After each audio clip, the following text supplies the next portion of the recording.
the way I felt about our music was just, it wasn't about the numbers or anything. It was, how do the shows feel? You know, is like the energy at like shows kind of good, and that like, are people like, you know, kicking off for these songs? You know, are people like singing along to them? Like, and it's like, it matters less kind of like what the Spotify numbers of this song are, and more, you know, how much people are engaging with it at a show. And kind of, I feel like we're losing sight of that a little bit. But like, I mean, it's kind of understandable after what we've been through in like the last 18 months, that I think people are getting a bit there.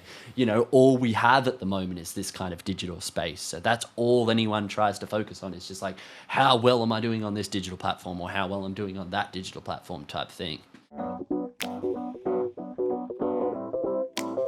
What's going on? Welcome to the New Music Business. I'm your host, Ari Herstand, author of How to Make It in the New Music Business, the book.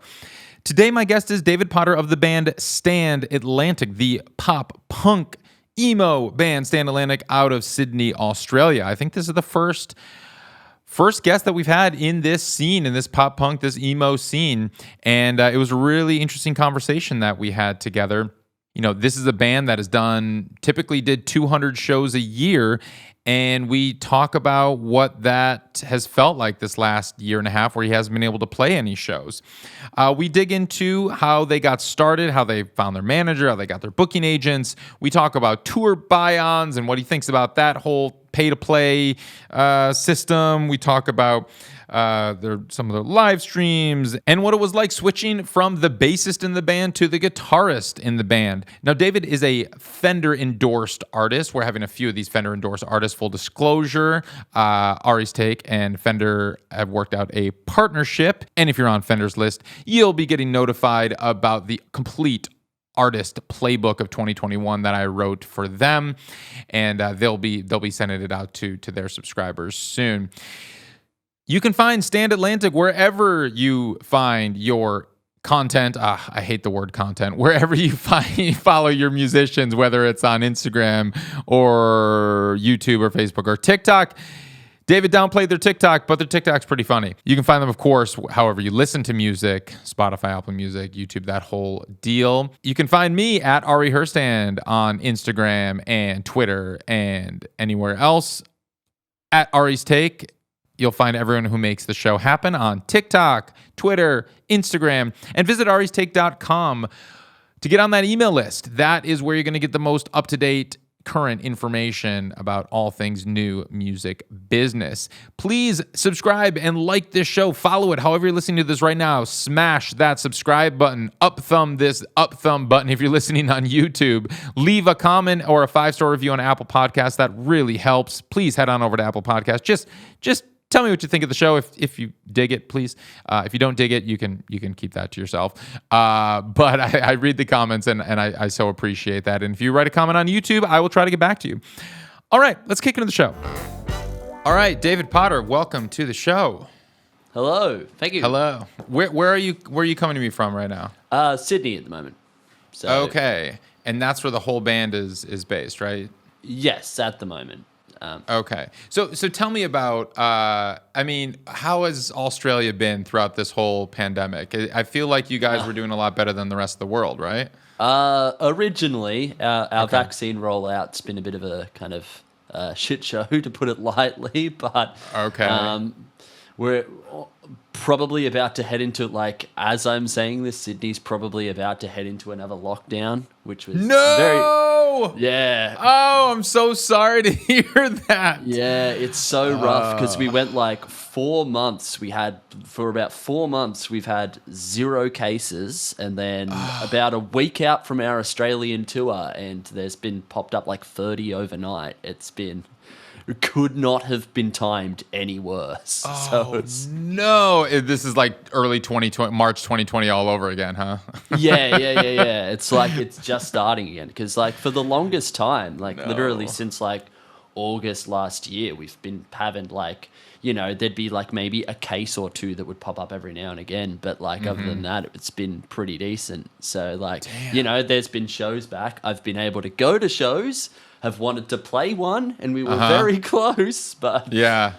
So oh man, so you're hitting another lockdown, man. I'm just, you know, in the States, we've been pretty good with our vaccine rollout. I mean, we're at a point now where we have more supply than demand. So the people that just aren't getting vaccinated are just choosing not to. It's not like they can't. Pretty much everyone who has wanted to has gotten it already for the most part. I even saw like in Ohio they were running a lottery that like if you got vaccinated you could like win like try and convince people to get it done. Yeah, because they're trying all these tactics to try to convince people to get vaccinated. There's some skepticism and.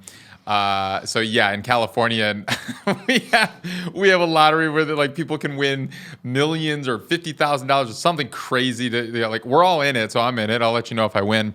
I'm just happy that California's opened up a few weeks ago and shows are starting to come back and all of that. And fortunately, I mean, being vaccinated.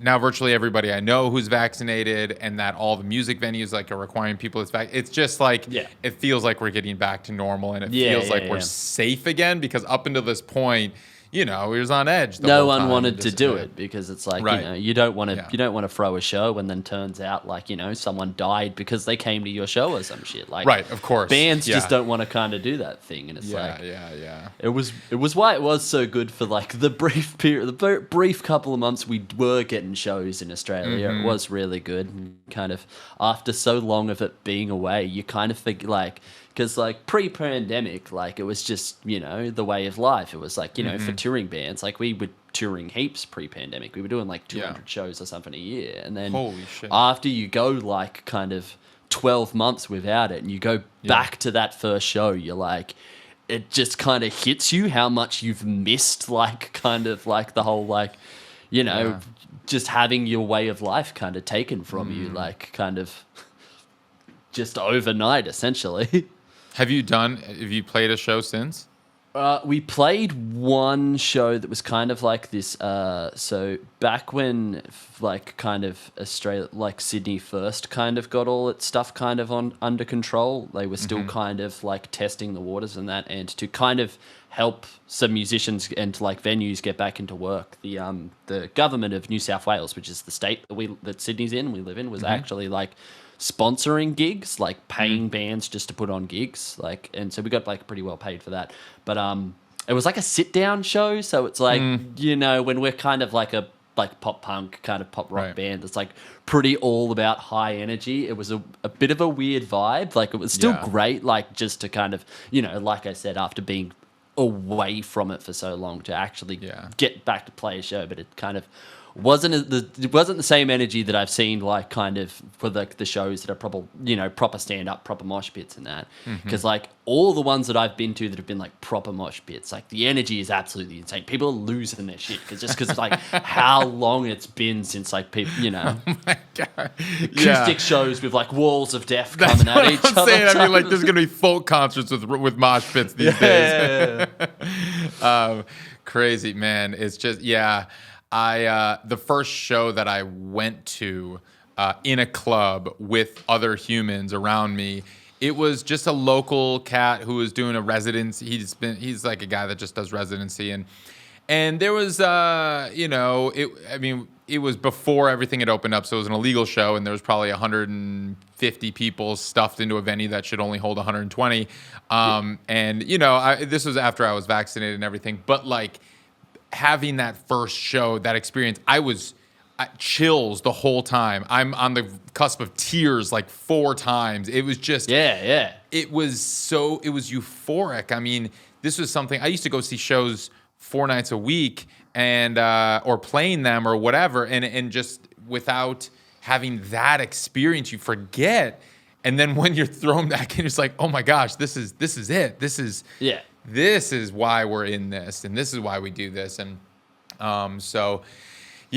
it's hopefully it's gonna be coming back for real. Are you guys planning to tour internationally later this year? Or are you waiting?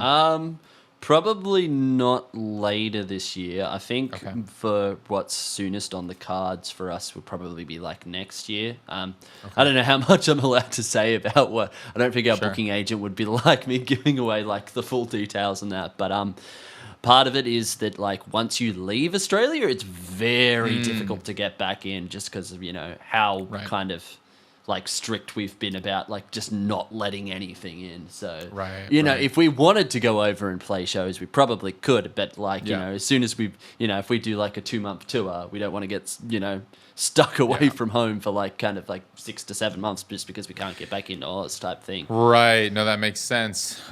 Crazy. Well, so man, you said you used to do 200 shows a year. I'm curious, take me back through Stand Atlantic, because I also want to know tell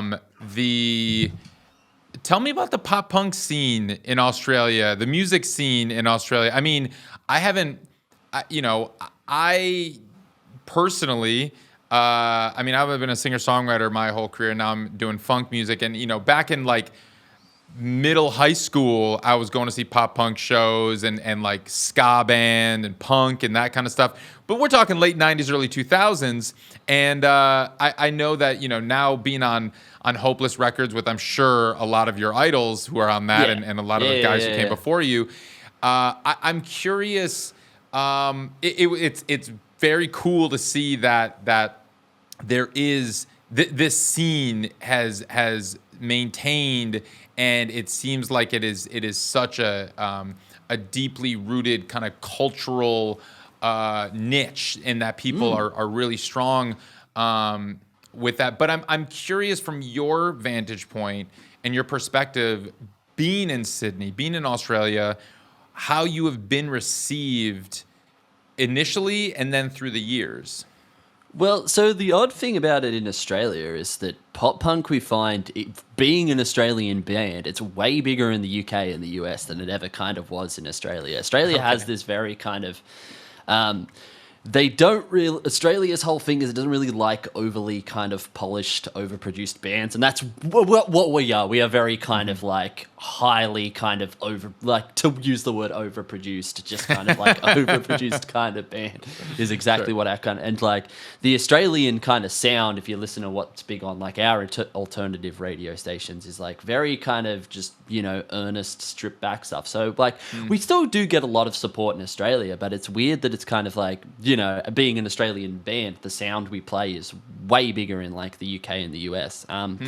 But the interesting thing is like how much kind of like for so many years pop punk kind of was like this thing that kind of, you had your big bands in the early days, like your Blink-182s and your Green Days and your Newfound Glory, and then it kind of went away for a while. It was like this kind of, it was like a separate subculture thing that kind of, still continued to exist, and you had like, Neck Deep and Story So Far and like all those kind of bands, and everyone was still kind of, we were in our own little kind of scene. But then, in the last year or so, you've seen like Machine Gun Kelly and like, even the number one song on the Billboard charts right now is that like Good For You song by Olivia Rodrigo. Like, in pop punk's having another moment, like the kind of 2021. Like, so like, it's kind of, I think it'll be a good thing for all these kind of bands that we're in this kind of like niche subculture that like it's starting to make its way back into the mainstream again. I think that's kind of like, say what you want about Machine Gun Kelly, whether you like him or not. And I know a lot of like within the pop, like that kind of like niche pop punk scene is like super divisive about when anyone ever likes him. But I think it's good that we're receiving some kind of, mainstream culture attention to it again, Mm-hmm. It's so funny how cyclical music is, and you painted that well with, but it's like, it is kind of like in every 10, 12 years or something. It's like, and so you kind of picked it up at a good wave. But, you guys have been going strong for just about 10 years now. I know you changed your name a few years into it, but for the most part, the core group, what was it like those first few years when you're doing a pop punk thing where maybe you weren't being as well received in your home country or your hometown, and it wasn't really as much of a mainstream community necessarily that was accepting the sound internationally either? How did you navigate that? Well, no one really ever gets into music. Like, if you're into music only to be popular, like, there's no one I really know in the music industry that's like, or at least the people that I know that are really like that. It might be different for like pop musicians and stuff, but like everyone that I knew who was doing pop punk was doing it because it was something that they genuinely loved and genuinely enjoyed, and not because it was some kind of like, it wasn't like, oh, this is how we get into the charts. Because, you know, like I said, pre kind of 2020, 2021, like, you know, no one, like, people kind of looked at pop punk as like, oh, this relic from the early 2000s type thing. Like, you know, like this, like the same way kind of grunge was looked at in like the 90s and that kind of like, it was just like, oh, you're just playing this dated kind of music kind of. But like, if you loved it, then you still just did it regardless, because, you know, and there was. So tell me about that. Yeah. Tell me about the first time that you played outside of Australia. So the first time we actually went outside of Australia, we were on a tour in the UK and Europe with the band called Rome, who were like really good friends of ours. They're from like Brighton in the UK and that.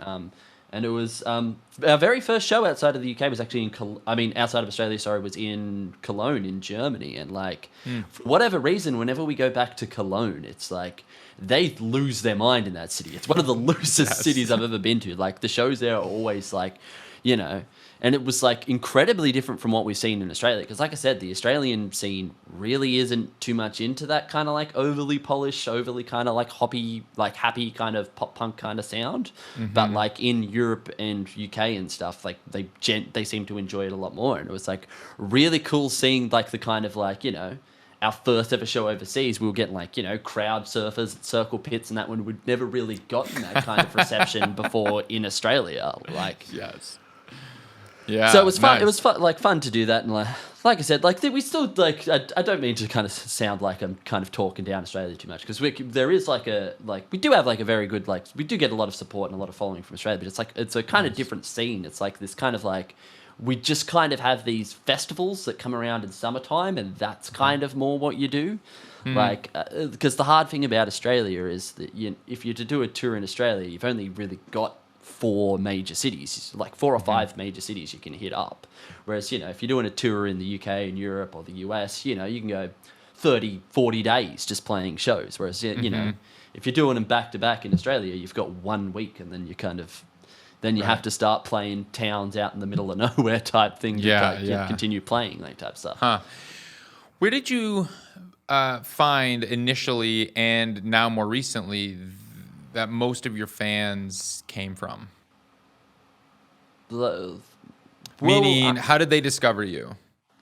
Well, so like the big thing for us, like when we were first coming up, was just doing every support tour we can imagine. That was what was like. So you built a live. Yeah, back when we kind of, obviously back when we were still touring, and like I said, when we were touring really heavily, doing something like, you know, 200 shows in span of like, you know, 12 months, we were just doing those kind of like trying to get on every support tour, just going back to back of kind of like, you know, doing UK, Europe, Oz, US type thing. You know, we did the tours with like State Champ and Neck Deep, like the big bands from like, you know, before pop punk really came back, you know, they were like the big names, and it was like really cool to kind of get to do those tours with those bigger bands, and kind of like, because at the time we were still a super green, kind of didn't know what we were doing, pretty shit live, to be honestly, kind of type band, and getting to kind of tour with some of these like more kind of like established and like, you know, acts that have been doing it for a while and like really got their shit together in terms of a live act, kind of helped, like getting to watch that and getting to like kind of learn from that was like a really good kind of experience. So how did you get on these tours early on? Did you have management? Did you have booking? I think label? Just a good booking agents, as kind of like is maybe bad. And the answer to that is we just kind of have always had. We've got Anna Buers in the UK and Dave Shapiro in the US, who've just kind of somehow always been able to hook up like this relatively, at the time, relatively unknown nobody band, somehow getting us on these big tours. So it was kind of... And how did you start working with both of those agents? I don't know. I think we've just got a really good manager, to be honest. He's somehow managed to hook it up. Like, I don't know how he did it, but you know. Who's your manager? Matt Clark, who's a young kid from Manchester in the UK. So he's younger than everyone in the band, which is we all find kind of funny. Like when he did when he booked us for his like our first tour in the UK and Europe, and we first went over to meet him. He hadn't even turned 21 yet. He was still, 20 years old. That's awesome. How did you guys partner with him? It was kind of weird. He just kind of like, so he'd one of our friends' bands from Sydney, another pop punk band called With Confidence, had toured with his band, and he was kind of like, he sent us a message just being like, oh, hey, some of the WithCon guys showed me your music. I sing in a band. I haven't managed anyone yet, but I'm looking to get into management. And I thought you guys would be like a good kind of first band for me to like start managing and kind of like try and like dip my toes into that. And, we didn't have any kind of management. We were doing, like I said, we were doing nothing. We were a nobody band at the time. And we were like, yeah, sure. Let's take a risk on this, kid that's really... that we don't know anything about. He's from an entirely different continent and kind of, but seems really eager to learn and seems like he really knows his stuff. And then he's absolutely smashed it since then. Like I said, he's, was getting us these booking agents and getting us on tours that probably, to be honest, we had no right to be on, but it's huge. It's been a good learning experience. Yeah, that's awesome. I'm curious about, you guys kind of came out of this interesting time period in the music industry. So we're talking early on, 2012, 2013, 2014. You're figuring things out. But, once you kind of change your name and you officially Stand Atlantic, then we're at this interesting time in the industry where YouTube is all the rage and Spotify is kind of just starting to come up, and there's Facebook and Instagram is kind of more niche. And it's like, I'm curious if you found any of these platforms that you were able to use them to help build your audience, or was it really just playing those dates and building it fan by fan in the club? I feel like what I would credit most of it to is just doing the whole kind of live touring and really just getting in front of those people that kind of, from those bigger bands. But we definitely have used like,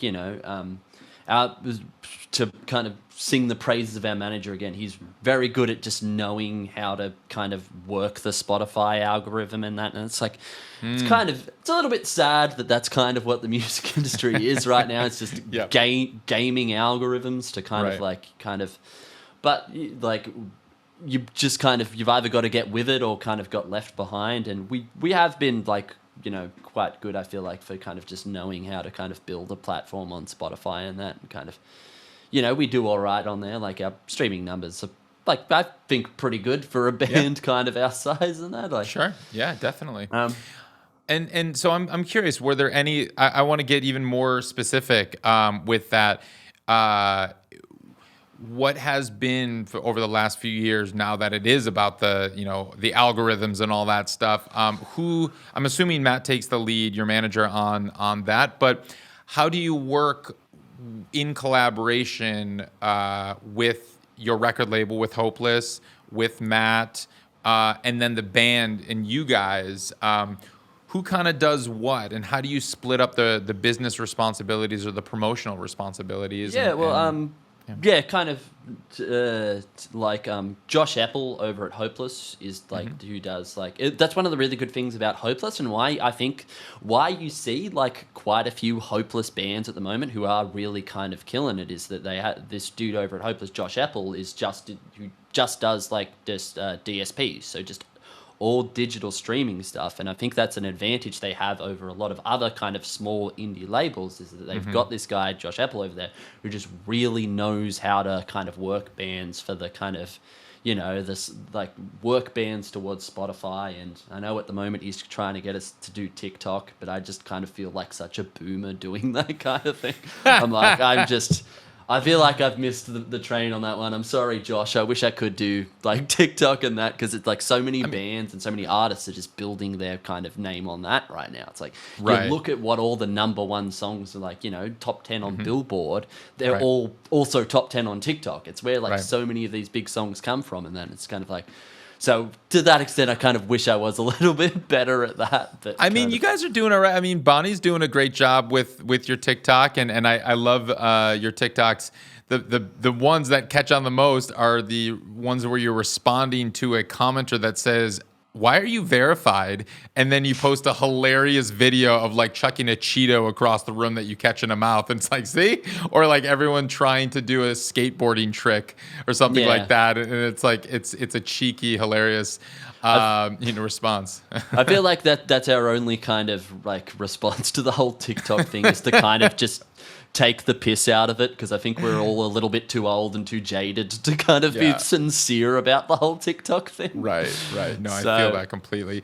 So I'm curious, how do you reckon with that? We are in an era where everyone's talking about numbers, and you even said it yourself, our Spotify numbers, because we know that this is the era we're in where it's like, that's the conversation, is like, let me see your numbers. They're all right there. TikTok shows you how many views, how many likes, how many followers. Spotify right there. Homepage of your profile, monthly listeners, top songs, numbers, plays. How do you reckon with these numbers, which I'm sure everyone feels that their numbers are never high enough, they're never big enough, they're never anything. Like, when does that come into the conversation, and how do you deal with that? Like, I don't know. You can't always. It's one of the things that we talk about, like, whenever we're having kind of conversations about like the music industry and like and that what as a band, is that like you can't really base like how well a band is doing just off these numbers type things, because there is so many like other ways you can measure kind of like the success and like kind of the size of a band.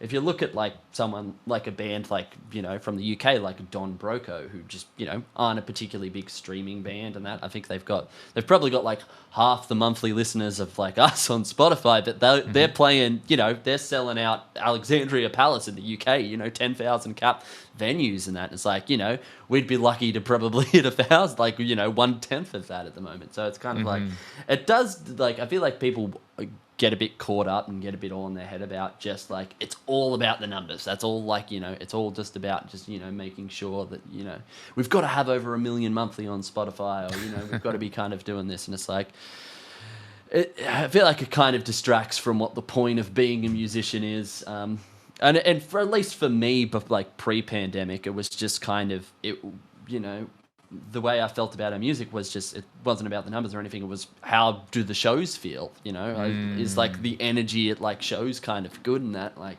are people like, kicking off for these songs? Like, are people like singing along to them? Like, and it's like, it matters less kind of like what the Spotify numbers of this song are, and more, how much people are engaging with it at a show. And kind of, I feel like we're losing sight of that a little bit. But like, I mean, it's kind of understandable after what we've been through in like the last 18 months, that I think people are getting a bit in there.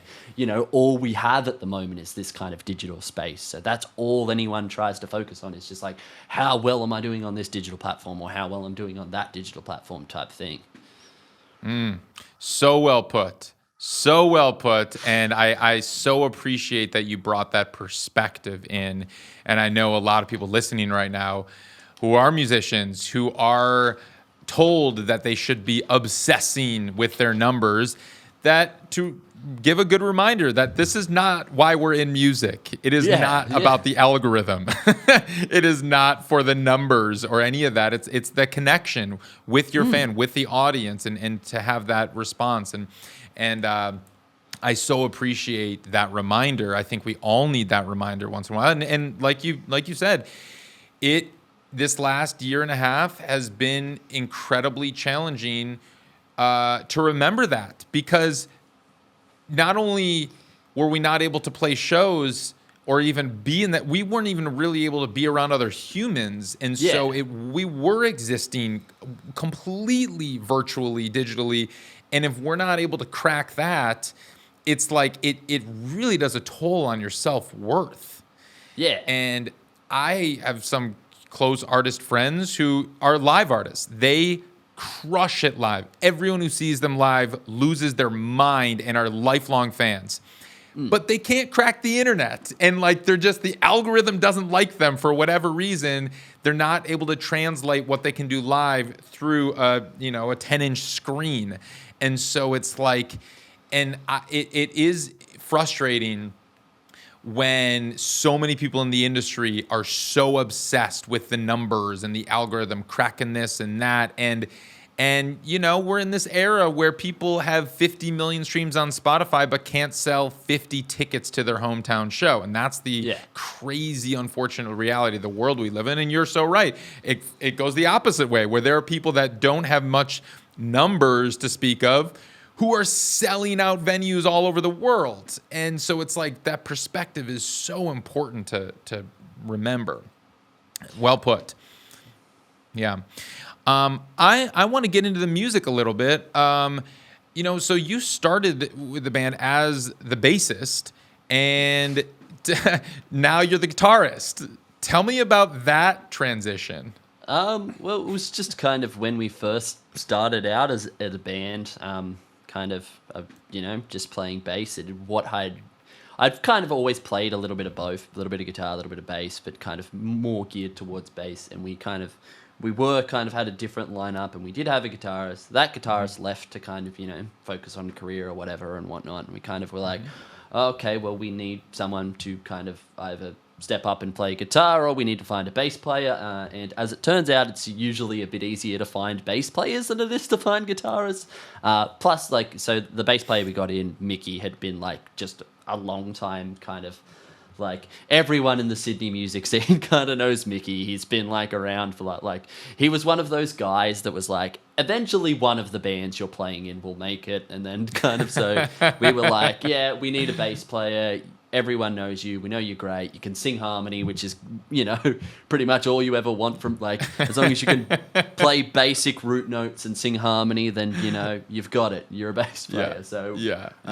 We were it'll be much easier for me to kind of just switch to guitar and start doing that. And then and then we just get in Mickey on bass, because I can't sing harmonies to save my life. So it was we need someone to kind of fill that space live. So yeah, it was, a good fit for him to come in, and then me just to move guitar, and kind of a little bit of a learning curve at first for me kind of playing guitar and that, because it was a big thing of not even so much my playing, but a lot of the kind of properly dialing in tones and stuff. I just really kind of didn't have an ear for, as someone coming from a bass playing background. I was just kind of scooping mids and just kind of yeah, there it is. It just sounds absolutely like a tin can and just shit. But yeah, What is your current setup? What's your pedal board like? What's your gear? We don't run pedals at all. We're all on Kempers now. So it's just compared to just we did used to run pedals and amps and that, but in terms of like I said, back pre-pandemic, we were just touring so much that it was kind of coming from Australia, you can't really fly huge, Marshall tube kind of heads, or, I used to play through an angle head. It's so now we've literally right here, right next to me, we've got a one, 6-unit rack. It's got 2 Kempers in it. That does all our effects. It does all our kind of, we've modeled a specific I think it's a JVM Mark II it's been, every record we've ever done uses this one JVM Mark II, and the great thing about the Kemper Profiler is that you can just model whatever you want. So we just use that for live now. And to clarify, Kemper is it's a digital interface. Yeah, digital. Is it just on an iPad, or you have a laptop on stage? No, it's like a rack unit thing. So similar to it's an actual rack. Okay. Yeah, like Axe FXs, or kind of the Line 6 Helixes and that. It's good. So we don't we don't even need to run any pedals or anything, because we're like I said when I was saying, we're a very kind of overproduced, overpolished band. We run click tracks and all that live, and all we do is run a MIDI cable to the Kempers, and you can kind of automate all the patch changes. So the only thing that either of... So it's because the way I play is that it's I like to throw myself around and throw the guitar around on stage and that. It's I don't really want to be sitting there tap dancing the entire time. So it makes way more sense to me. And it's Bonnie's very much the same, where when she's singing that, she likes to just let her guitar swing around and kind of grab the mic and run around stage and that. So we can program in when we want it to mute her guitar, and kind of, so the only thing crazy. Yeah, Cool. so like all our patch changes are programmed. They all just happen when it gets to a specific point of the click track. It just does it automatically. It mutes it automatically. Kind of, like we don't have to switch guitars for like songs in different tunings. It can transpose it, all that. It's just like so convenient when it's like what you can fit into this one, and it's under 23 kilos, so you can fly with it. So it's just like one 23 rack unit. It does all our pedals, all our amps, like everything we all do. All we have on stage is just a one of these Shure like wireless tuner things. So it's like our wireless and our tuner. So all we need to do on stage is tune, and then everything else just handles itself. It's like, Whoa, wait. You said even in your songs that are an alternate tuning, this system will transpose yeah, your guitar. So you would play your guitar like you have tuned it in this alternate yeah, tuning, yeah. but it would read it through the system and put it out in the Yeah, so different- all like yeah.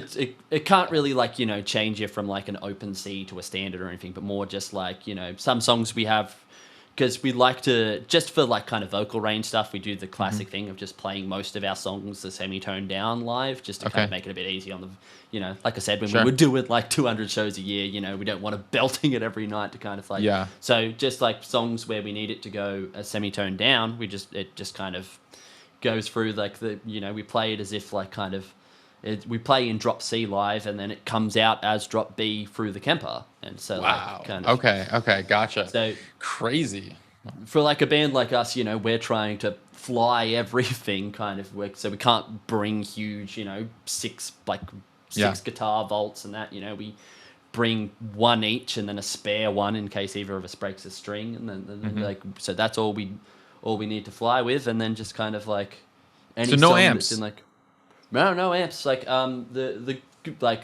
we've got powered Kempers as well, so if we are at a venue that has cabs, we can run them through like cabs and that, but like for the most part, like especially on the support tours we've done, the rooms have been pretty big, and it's been a lot easier just to plug straight into the PA and that, so it's it's literally one 23 kilo rack unit. We can fly everywhere, and then it completely does all guitars, all pedals, anything else you need it to do, and it's just kind of like so convenient. You literally just can't beat how convenient it is. That's incredible. Wow. Do you tour with your own front of house engineer? Yeah, so like we started to the last tour we did just before everything kind of like locked down, and we did with our front of house engineer, and we were looking to start like touring like our front of house Joel, who's like just like an Australian dude. He's really good, almost every like he's like the most in demand person in the Australian alternative scene at the moment. Every other pop punk or like hardcore band is using Joel because he's really good and that. But cool. He's done a great job for us, and hopefully we'll be able to bring him back on tour again when we start. Like we will probably we're taking him on this Australian run we've got coming up because he's from Australia, but. When we get over to the US and the UK again, hopefully you'll get to hear how he does. Yeah, absolutely. Nice. So you have a partnership, a sponsorship with Fender. Tell me about that, because I know a lot of musicians, a lot of listeners, it's like their dream to have this gear sponsorship. And tell me what that entails, what that means, and how that happened. Well, we were for like literally, so it's one of those things like our manager comes to us, like asks us quite a lot, be like, oh, what kind of endorsements do you want? Who should we go for endorsements? And like for years we would just kind of like, we all play Fenders. Matt, please get us a Fender endorsement. Please get us a Fender endorsement. And I think for like, he had been working on it for a long time. So for literally like years he was trying to email Fender being like, oh, hey, when we were still a nobody band, just being like, could we have some guitars or stuff, or can you help us out on tour and that? And so it is good now that we finally do have it. It is kind of like all my dreams have kind of come true type thing, because like, we've like it's just kind of just super good for like kind of what we do, the pop punk sound, like just like kind of, those kind of like Bonnie plays a Telecaster, like one of those like blacktop Telecasters with like just two P90s in it. I play a Jazzmaster that I've modded and put like a P90 in it. They sound great. It's kind of Awesome. That's great. Very cool. So I'm curious, the pop punk, hardcore scene, metal, like this more harder scene in America, and I don't know if you've experienced this at all. Unfortunately, emerging artists fall prey to a lot of scams and pay to play opportunity, like pay to play bullshit. I don't even want to call them opportunities, like pay to play situations that they fall into. And I've talked to so many and highlighted a few of these festivals that, you know, were like All Time Low is the headliner. And so like every band signs up is like, oh, I want to be on that. But it's like, oh yeah, you can be on this if you pay me $3,000 and here's like some tickets you can sell and maybe you can make your money back, but probably not. And like the more tickets you sell, you get, the closer you'll get to the headliner, which really means you'll be on a stage like, you know, 3,000 feet away and you'll be playing like a half hour after All Time Low finishes, 10 minutes before the gates shut, you know? So it's like, have you run into anything like that throughout your career? I think early on, every band, because, you know, like when you first start out as a band, no one knows what the fuck they're doing. Then, you know, that's why you start out like, you know, everyone's usually just some early 20s, someone that's like, yeah, I love playing power chords and that. You know, you just kind of want to get out there and play shows. So, I mean, I think early on there was like a bit of that, you know, even just within the local scene. Like, but now we have, like I said, our manager, super young, super switched on. He knows how to steer us away from kind of all that, kind of anything like that. But I feel like a lot of bands, before they get, you know, like proper management or someone who actually knows what we're doing. I mean, we've definitely kind of had that kind of thing happen to us, like back before we knew what we were doing and that. And it is kind of, there is just a lot of exploitation that happens within like the music industry. And it's like, it's not even just, you know, these like small promoters on a local level, like big labels and that will still like exploit artists and that, and kind of just to see what they can get away with type stuff. Totally. Like, have you ever done a tour buy-on?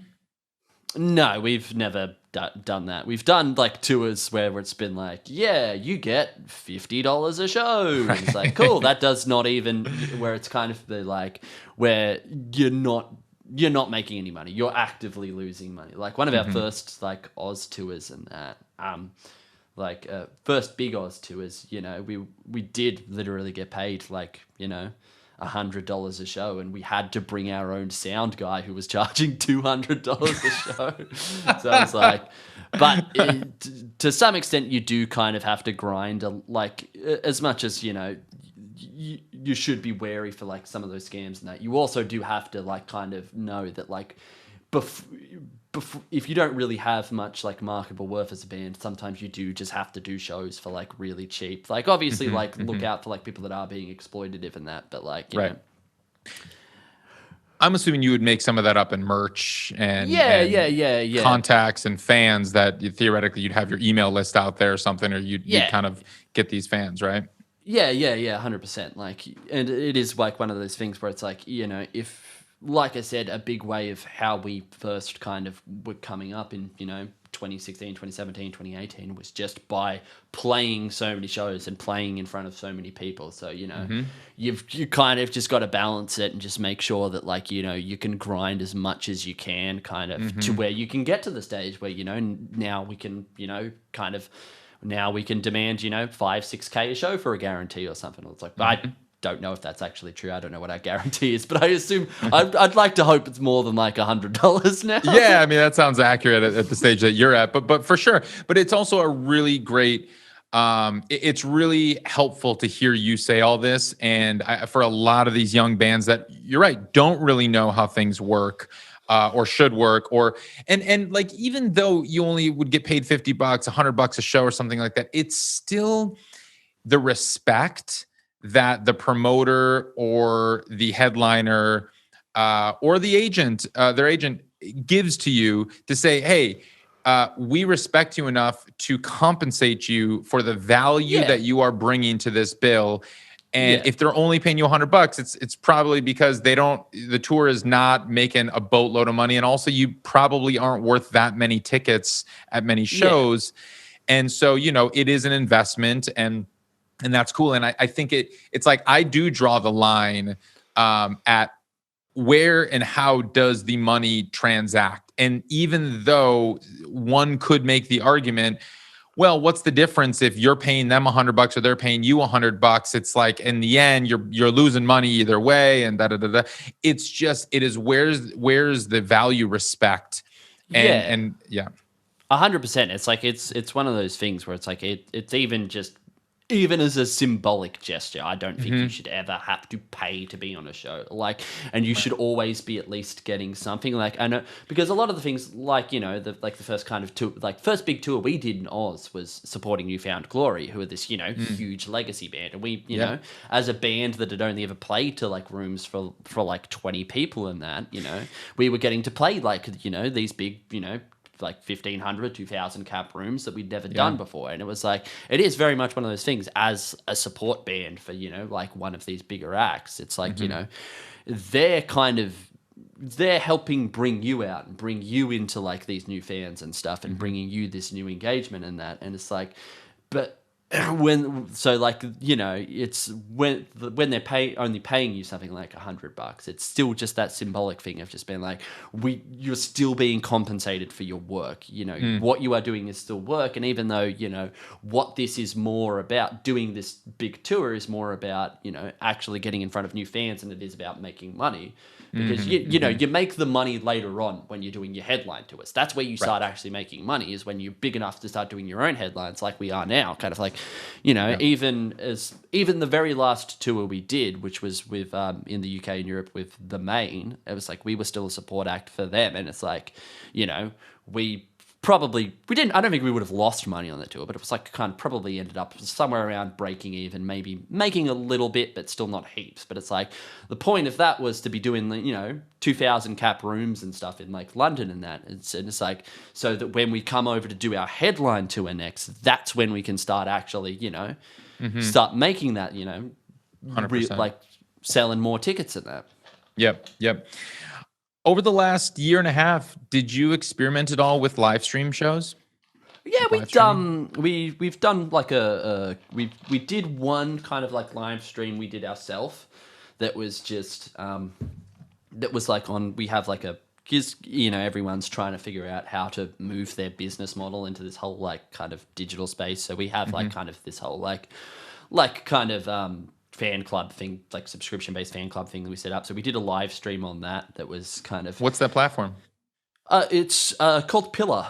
So it was actually, speaking of The Main, it was, I think, like their manager literally built it from scratch, because The Main are like one of those bands that's just so, like, they have such a big fan community and so much fan involvement and that, like, they're one of the best bands I've ever seen at kind of doing that whole kind of like integrating the fans and everything and like every aspect of their business model. They have their own like pop-up merch store in like Arizona that's actually like a brick and mortar type store thing. So they're like just so good at doing it. And because they've been a band since like the early 2000s and like have never really slowed down like a way like a lot of those like big early kind of pop rock bands did. Like they're fantastic. But back to what I was saying about like the kind of like live streams and that. Like, so we did one there that was just kind of like we kind of were hoping for a bigger budget to kind of actually put on like a big production at first, but then kind of turns out we didn't have the money for that. So it kind of became this whole headache where I had to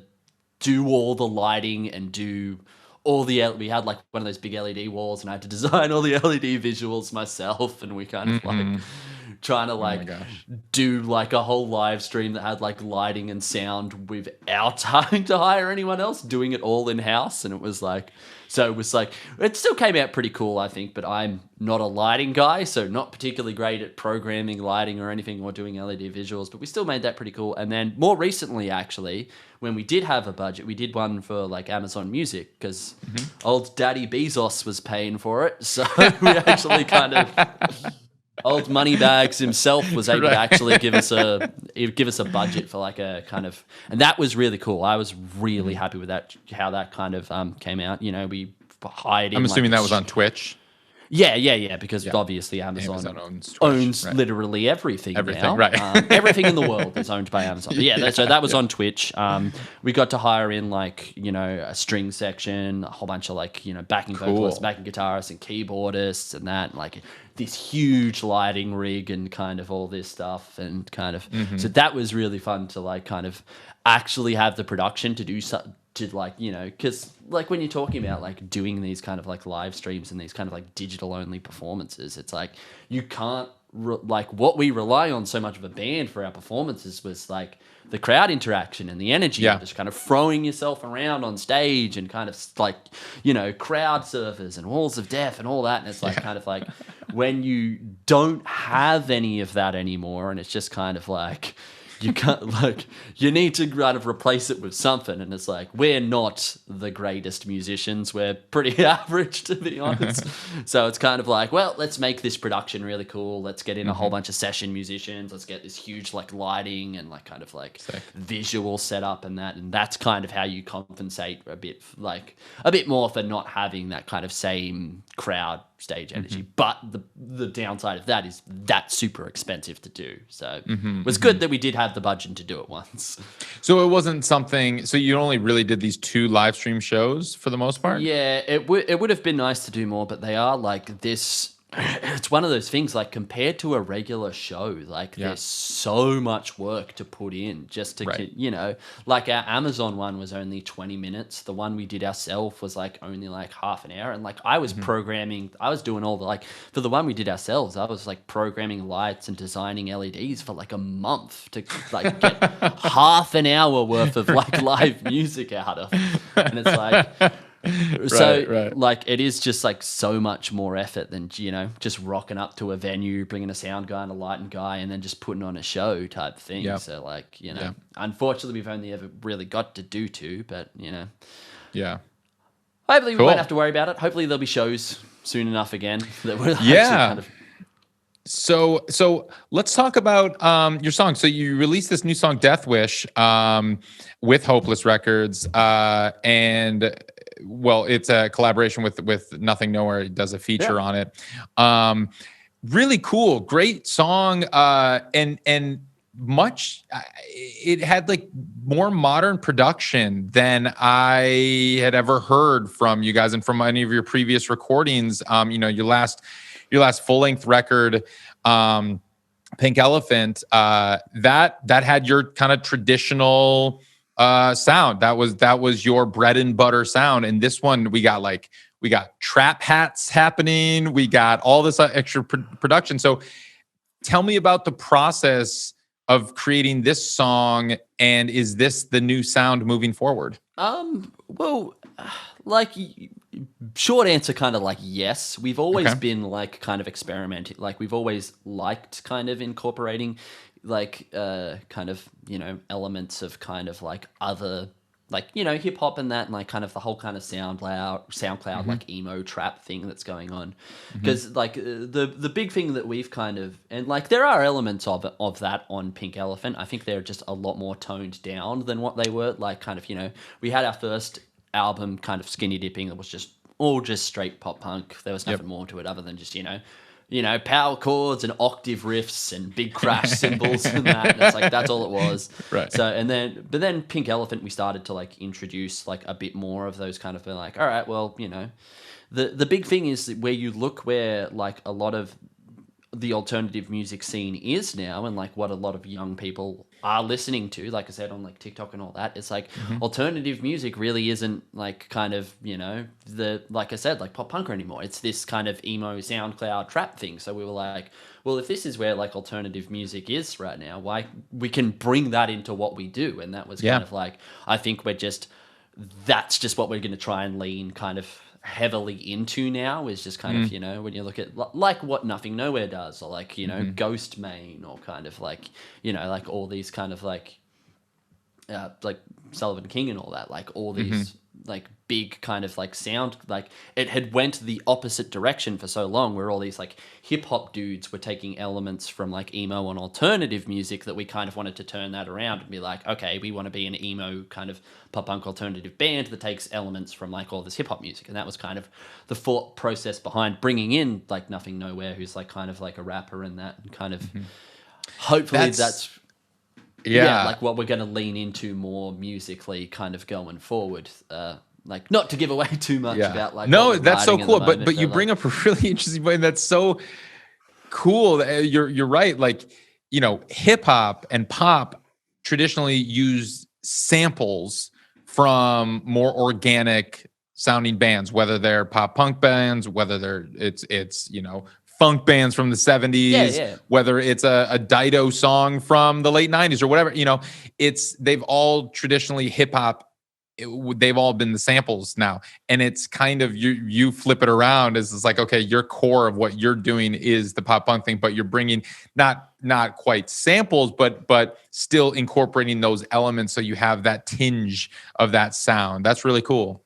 Yeah. Like, I mean, it is the way kind of just like a lot of the modern alternative music's going, and like kind of not that we're like trend chasing or anything. Like, I wouldn't want to describe it as that, but like just kind of that, you know, you want to keep your finger on the pulse of what is, you know, what people are actually listening to. Like, you know, like I love kind of a lot of that classic pop punk stuff as much as like the next person, you know, like a lot of that Blink and like Newfound Glory and all that.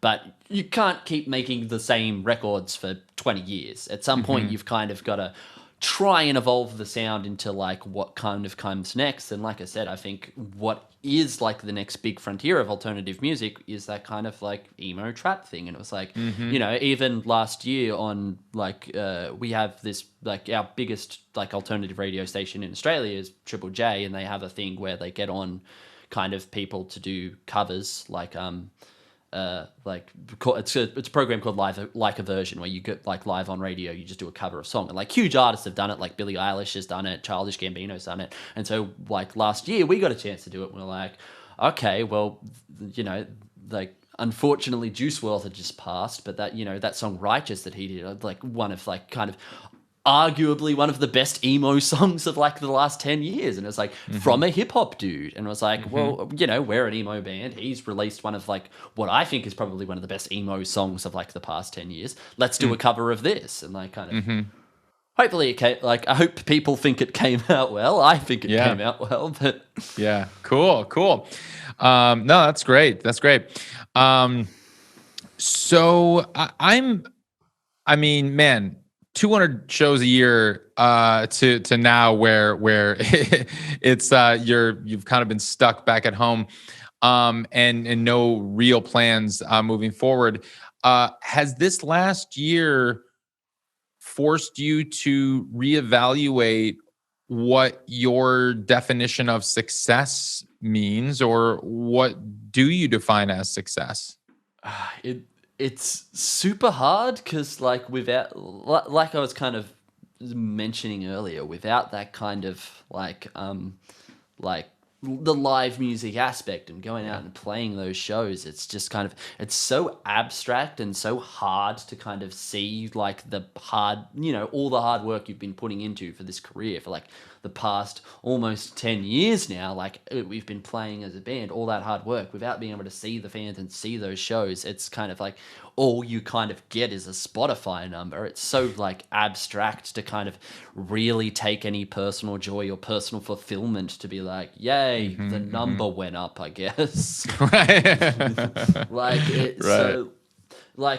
so you kind of, there is a sense of kind of like a little bit of kind of defeat in that, and that kind of it is kind of a little bit defeating kind of. I mean, this whole COVID thing has been super defeating, and kind of like you don't get the fulfillment from it that we, you know, once did, kind of being able to get like the shows and that. Like all we get now is number goes up type thing. But have you been able to play any of the songs from Pink Elephant live? We've played one show.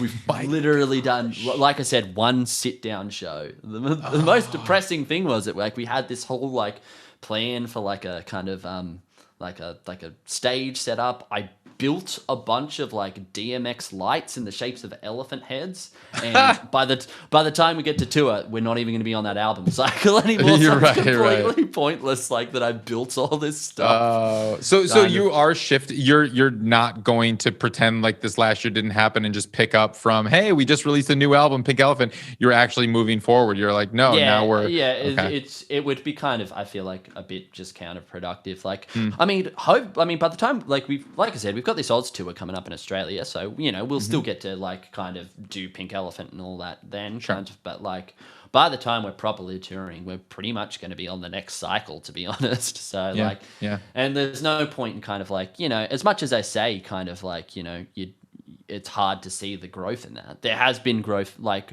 even if we can't see it in terms of like the fan interaction and the crowds and shows and stuff, it's still been happening. So like to pretend like it hasn't been happening and like kind of just go back to like where we were like when we released Pink Elephant is kind of I feel like would just be a bit counterproductive and a bit kind of redundant at that point. So unfortunately, it would have been nice to kind of get to do the tour and get to do the whole branding and my lights that I built that I hand soldered. Oh, no, don't get to use them, but like it would have been nice. But unfortunately, it didn't pan out that way, and we kind of soldier forward regardless, I guess. Sure.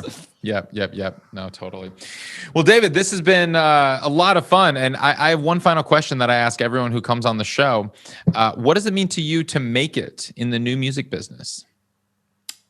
Because you kind of like, not to peek behind the curtain too much, you did send through that you were going to ask that question in the email, and I've kind of been thinking about it, and I still just straight up just don't have an answer for it, because like sometimes like what you feel to be success can like is just like so fleeting and arbitrary and stuff, and like when I talk to especially when you're in this kind of like music ecosphere and that, when I talk to like my parents or family or people who just don't know anything about music, it's kind of like you get this sense sometimes that you feel like, oh, if I'm not on the TV or they're not hearing me on mainstream radio and stuff, that I haven't made it, that I'm a kind of failure as a musician, that where it's like, that's just absolutely not true, but it can kind of like really feel like that sometimes, that just, these people that like, all they know of bands is like Metallica and these huge stadium bands, and they don't know anyone else. And it's like, they're like, they kind of have this opinion of like, oh, well, I haven't heard of you, so that,